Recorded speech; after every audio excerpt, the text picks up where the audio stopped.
kid. I know you can do it. You gotta hit the wall, kid. Come on, you can do it. Huh? Hit the wall. You can do it. Wait. You can do it. Wait. I'm done that, Sonny. Any more? Hey, I don't want your money touching my money. What's the matter? I don't want your money in the same My money's no good no more. Why? Why? Because you're a fucking jinx. That's why. Here, put him in a fucking bedroom. Get him out of here.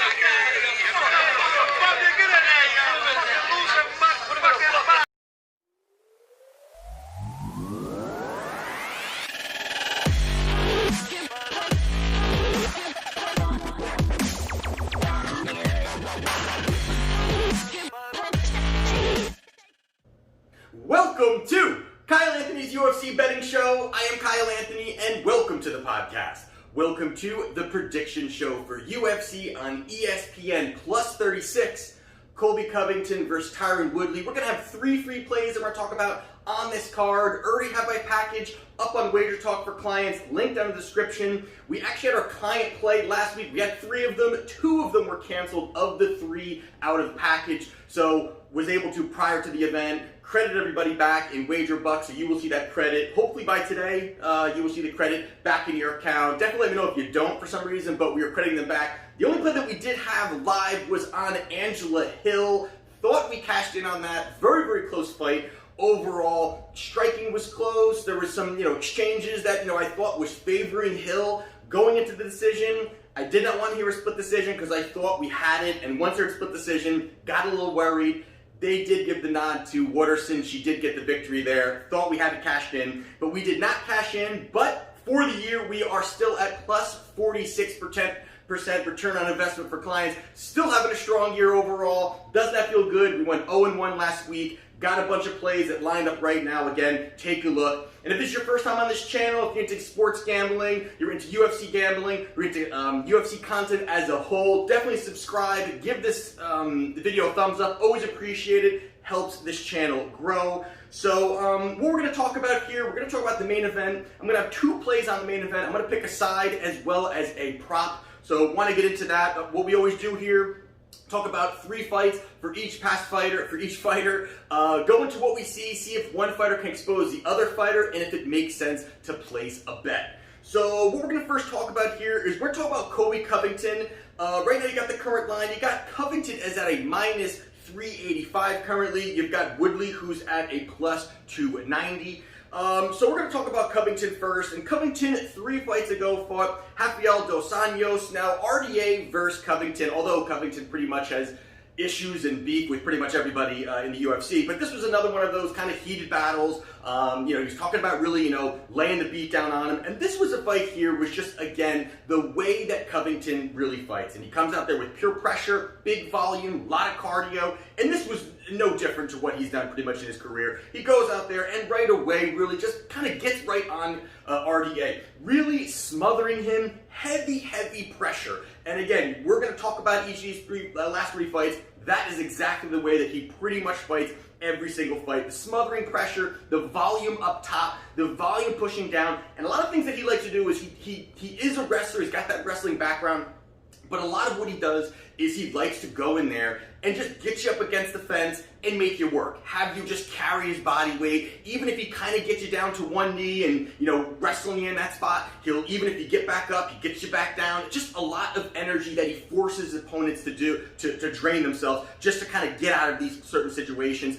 In this spot here, this was just a clear, in my opinion, the scorecards were a little bit closer than the way I judged it. I thought it was a very clear decision victory for him. A couple of them had, 3-2, I think it was, but I had like a 4-1, it was pretty clear, but a good showing for Covington. He goes out there and gets a decision victory against RDA. 2 fights ago, he fought Robbie Lawler. I was at this fight, and this was a fight here where, again, I had bet Covington in this spot. Everyone hates him, and everyone's cheering for Robbie because Robbie's a fan favorite. I'm a big fan of him as well. But this was a spot here where this was just going to be another volume play again, where he's going to go in there, push forward, and this was no different. I mean, this was a dominating showing for Covington. The big pressure going forward, high striking volume. You know, Lawler definitely is known to have some good takedown defense, but in this spot, he was able to really smother him again, push forward again. And throughout this fight, I think the one thing that Robbie was looking for was the big shot. You know, trying to create that space with Covington is very difficult. And Covington is not a guy that's looking to go out there and lay the big shot. He's a guy that kind of, you know, they joke he's got pillow fists and that kind of thing. But he definitely does not have the power. But he kind of, I would more correlate it to the way that, you know, the Diaz brothers kind of fight. You know, they're not really looking for the big knockout punch. They're not really looking for that.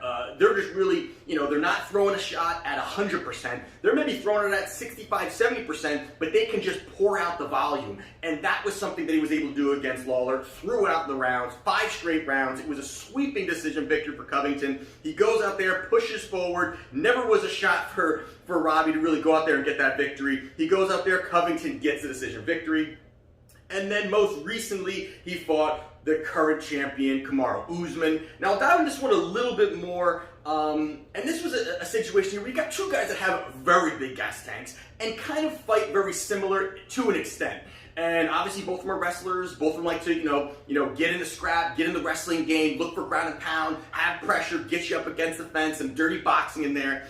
And this was an interesting fight because early in this fight, the first round or two, I really had Covington. I mean, Covington, I thought, looked great. His striking looked great. He looked sharp. He was pushing forward a lot. And both of them were looking for the big shot. I mean, early in that first round, they both kind of fired big shots, both landed big shots. And you saw even throughout this fight that neither of them even looked to wrestle. And that was a little bit surprising. I mean, I guess, you know, people always joke around about that. You got two, you know, stand-up guys, all of a sudden turns into a grappling match. You got two grappling guys, it turns into a stand-up match because they kind of nullify each other, or they kind of stay out of the way of the other one's strength and look for another path to victory. But it was a situation where it was really almost a boxing match in an MMA cage throughout this fight. But early in those first 2 rounds, I thought was really Covington. I thought Covington did a lot of damage, and I thought he looked a little bit better. And even on the stand-up, I mean, Usman has, I think, the strength, but he didn't even look to the takedown. Thought that was a little, you know, odd that he wouldn't look for it a little bit more than he did. But he goes out there in those first 2 rounds. I thought Covington looked great. Going into that 3rd round was really where Usman kind of changed the pace a little bit. He landed a nice big shot, and all of a sudden you did see Covington's, you know, volume kind of tick down a little bit. And that's something that I think that you have a guy that can match the output of Covington, and that's something that Covington doesn't really have. I mean, he's known to have the top level cardio, also Usman, so they were both able to really kind of go toe to toe with volume, with cardio, with pressure, and it looked like it was starting to break a little bit on Covington into that 3rd round. It was the best round that Kamaru Usman had. 4th round, actually, I think, was the 4th I think I also had for Covington as well. Going to that 5th round, I mean, I pretty much had it either a 2-2 or a 3-1 for Covington. Going into that final round, I thought he did a lot more damage. But it was really where you did see, again, the first part of that fight really looked to be more Covington, and then in that later part of the fight, it started to actually look like really Usman was really pushing forward, landing big shots, and you don't really see Covington kind of just be kind of gassed out and drained. That was happening there. Landed the big shot, dropped Covington, and then he ended up getting on top of the ground and pound. They were talking about, was it a questionable stoppage? Definitely not. Usman got the job done, and you know, nobody likes losing, but it wasn't this vicious knockout. So Covington, again, is tough. He was kind of coming back to his senses. Any more damage, it was obvious that he had gotten that victory. So he goes out there. He does lose against Kamaru Usman. We're going to talk about Tyron Woodley, who is plus 290. 3 fights ago, he fought Darren Till. This was a fight here where I did bet Woodley, and the way this all kind of transpired in this fight, I thought was very interesting, just because Till is a guy that has the big power. He's another guy who likes to bully, you know, big for the division, looking to push forward, has the big left hand. And in that first round, you know, Woodley is not a guy that's going to pour out volume. That's just not his thing. It really hasn't been his thing. He does have the power, but it has not been his thing where, you know, kind of goes up against the cage and fires and lunges forward. That's kind of been his thing that he's done for a long time in his career.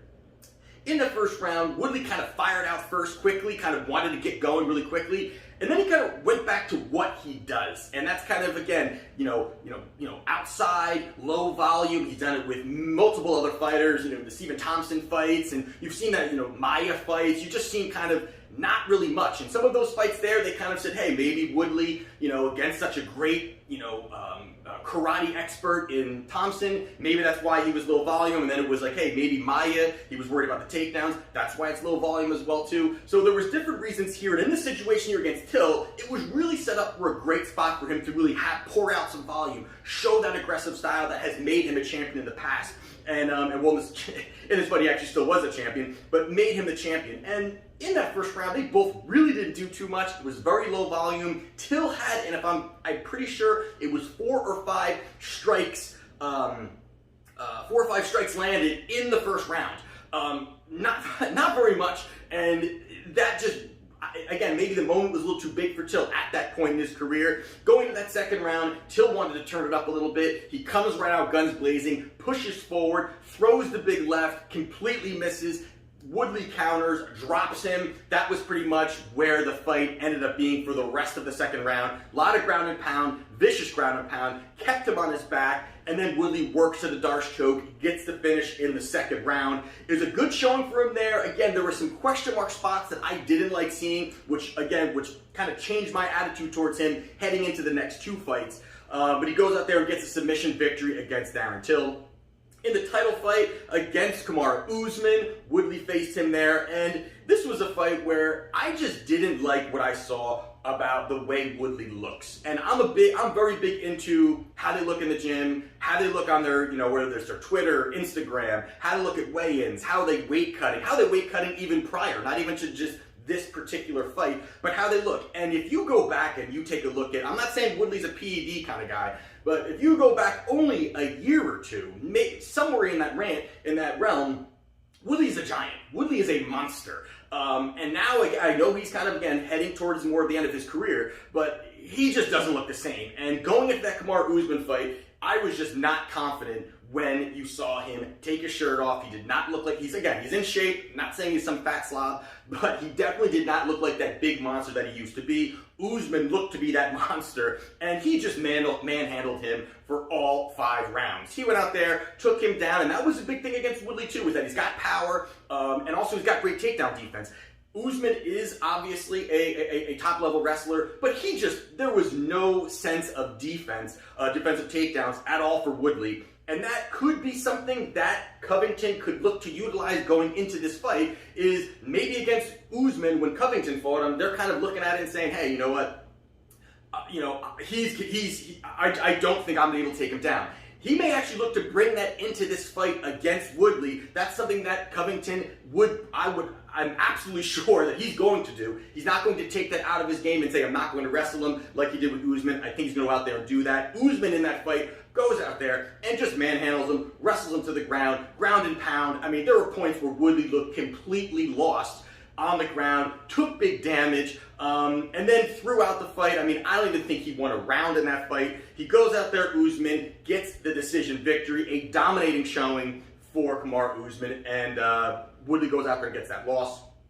And then we've got, most recently against Gilbert Burns, this is another one that I took, faded Woodley again. Burns was about a plus 160, plus 170 range, and pretty much for the same reasons why I didn't like Woodley the prior fight, is also why I didn't like Woodley here as well. The striking, I love the way that Burns strikes. I really like the way that he strikes, but when you've got a guy who has all these credentials in BJJ, and he's been a world champion, and now he's really elevating his striking, he's fearless in there, he likes to go toe-to-toe, he is not scared, he does not want to play it safe, he goes out there, he's really taking advantage of his opportunities in the UFC. Burns has really skyrocketed, and obviously he's going out there, he's going to be fighting the champion Burns, but in this fight here against Woodley, it was a lot of the same. I mean, even when they stood toe-to-toe, Burns is landing big shots. I mean, there was a point in that first round, I mean, it almost could have been stopped. I mean, the way that Burns was, laying it on that first round, the second round, and again, it was the same kind of thing. There was really no takedown defense, really no striking from Woodley, and Woodley consistently says, over the, even before Thompson, I'm going to get started quick. I got to get out there, I got to start quick, and he hasn't done it. And, Woodley is who he is at this point. I mean, past champion, has some unbelievable knockouts, really respect to the guy, but at this point in his career, I hate everything I see from Woodley overall. Burns goes out there, absolutely dominates him. Another ragdoll performance, throwing Woodley around. I mean, Woodley really did not look good at all. Burns goes out there and gets the decision victory. Woodley takes the loss. So with that being said, I mean, I'm kind of already, showing my hand on who I'm going to pick. So the prop bet, but when you look at this situation here, I mean, you've got the thing here, you've got Covington, who's got great cardio, he's good box, great wrestling, high volume, and that is a big part, I believe, in this fight is going to be very important, because you've got a guy like Woodley who has very low volume, and the cardio is a little bit in question for Woodley. I mean, you've seen him, I mean, although he was wrestling, but he was just getting thrown around, looked exhausted early in both of his last two fights.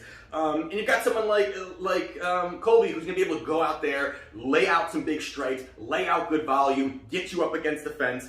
And the heavy pressure is something else that really is going to be exposed in this spot again. Obviously, it's something that Covington likes to do, but in this spot here, Woodley's the kind of guy who does back up, and for some reason he's done this again. Something he's done throughout his career is he kind of lets his opponent walk him down. He stands with his back against the cage, lunges forward. In those situations there, I don't think it's a good spot again for him, because you've got a guy like Covington who loves to get you up against the fence, loves to kind of work the dirty boxing, loves to do that. And if he's going to be able to sit there and grapple with Woodley, tire Woodley out with a guy that has very, very high cardio, that's a very bad spot for him. Obviously, that's a bad situation. And I think that the one part of the loss that Covington took, I really more correlate that to really Usman's insane cardio as well, really matching with Covington. I think Covington was looking to break. Most of the time, he breaks his opponent. By the round 3 or whatever it may be, if it's a 5-round fight or even if it's a shorter 3-round fight, he just breaks his opponents by sheer volume, pushes forward, and then his opponent just does not have the offense. Usman kept having the offense, and all of a sudden, Covington's saying, "This is my go-to. I can't get out of this. He's matching me with my striking." This is a situation here where Woodley's not going to have that. Woodley's not going to have that output. He's not going to have the cardio. He's going to be in positions where Covington wants to be. That's going to be a bad situation. The other side, obviously, you've got Woodley. He's got power. He's a past champion. But the recent decline for him is just evident, I think, at this point. I'm not trying to say things on the outside of the UFC are really taking over for him, but he's talking, music career and all these other things that he's doing, and he's at the end of his career, and more power to him whether he retires or keeps fighting. But you could just see the decline. I mean, over the last 2 fights, he didn't win a round. His backup against the cage, like I was just talking about, I think is a huge, huge advantage for Covington to really expose the cardio and allow the volume to really pour out in that situation. So with that being said, obviously at this point, as a straight bet and just giving you a side, I'm going to be taking Covington here. I think that even I tweeted about this. You can take a look at Kyle Anthony UFC. Follow me on Twitter. Always appreciate the likes, the retweets, and the comments there. But one of the things that I talked about, and right when this was announced, was if this is under 450, minus 450, I'm taking it straight. I mean, I'm gonna pay up a little bit, and I'm gonna take this straight, because I just think that this line right here, I just don't see much of a way for Woodley to win.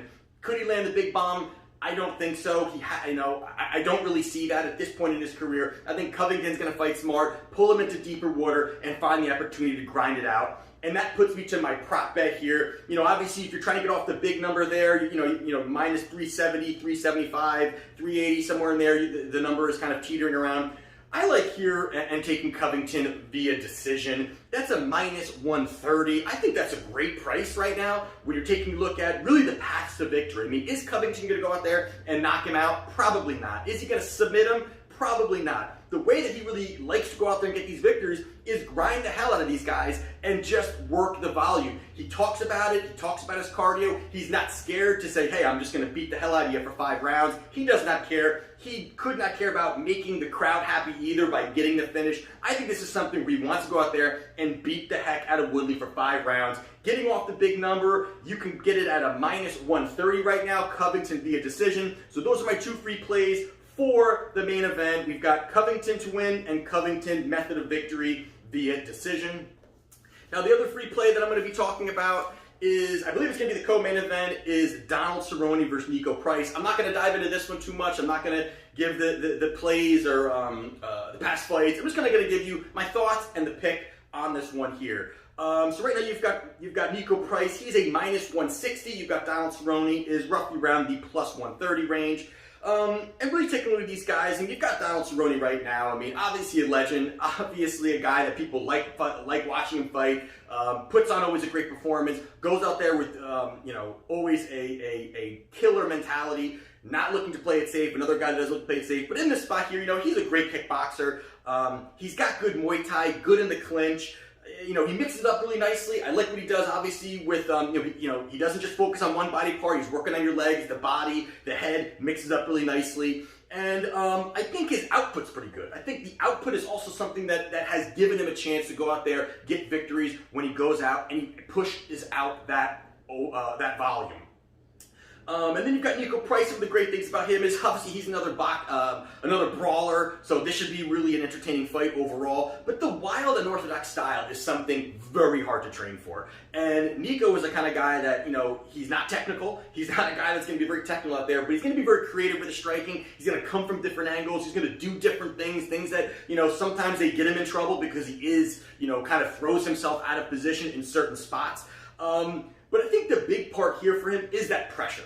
And that's something that I think that can really expose Cowboy in this spot. Now, I'm not saying that Cowboy always loves to have space. He's okay in the clinch. But more or less, I think that a guy like Niko could get inside and cause some problems with Cerrone in tight, where Cerrone maybe wants to use his kickboxing, wants to use some of his shots from the outside, have that space, distance management.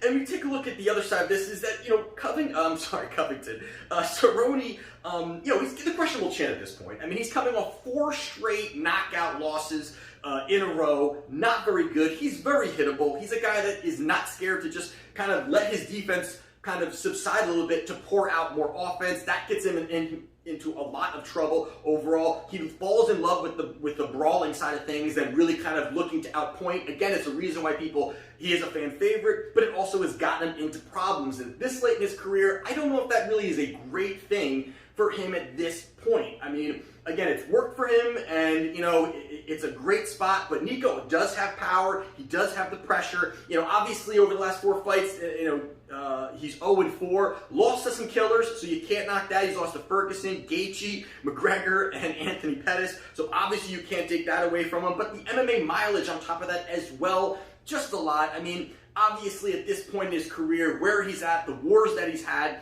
he's willing to go out there and fight anybody. He was kind of building towards a title challenge opportunity, and then he just is, he fought the upper tier. He got ran through, and and now he's back at kind of just looking for those fun fights. We've got Niko Price. He's 2-2 in his last 4 fights, but less MMA mileage. And I just think the way that this could go is going to be a brawl. I like Niko Price here. I think that he has a good spot to go out there. The questionable chin of Cerrone, I think, can be exposed in this spot at a -160. I'm not concerned at all about that price. I think that price is a good price right now on a guy that's really tearing down at this point. If he loses 5 straight, would he retire? Probably not. Should he? I would think so. I mean, again, he's lost to killers, but he's taken a lot of damage overall in that spot there. So I will be taking as my 3rd free play Niko Price to defeat Donald Cerrone at -160. So I did a quick one there, but those are my free plays for UFC on UFC Plus 36. And that's it. So definitely, subscribe, appreciate the likes. Follow me on Twitter at KyleAnthonyUFC. Always appreciate the comments, the conversations. And again, we are against the bookies. It's us against them, and we're here to make some money. So hope you enjoyed the show, and I will see you next time. Looking forward to some of these big cards that are coming up, and we'll definitely be talking about them here. So this is Kyle Anthony's UFC Betting Show, and I'll see you next time.